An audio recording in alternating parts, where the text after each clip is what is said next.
এখন দেশ স্বাধীন হয়েছে এই কথাটা লেখা ফেসবুকে পোস্ট করাটা আমাদের জন্য যতটা সহজ, বিশ্বাস করেন ছাত্র জনতার এই স্বাধীনতা বয়ে আনাটা এতটাও সহজ ছিল না।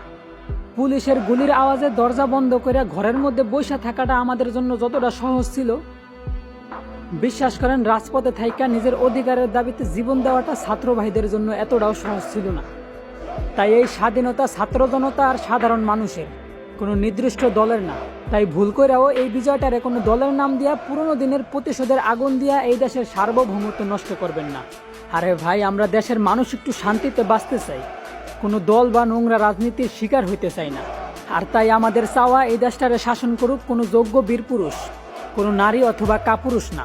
আরও শৃঙ্খলা করতে পারেন যদি সাধারণ মানুষরা আবারও রাজপথে দেখতে চান, কারণ এমন যুদ্ধ আমরা হাজারবার করব যতক্ষণ না এই দেশের রাষ্ট্রীয় ধর্ম হবে ইসলাম আর বিধান হবে আল কোরআন।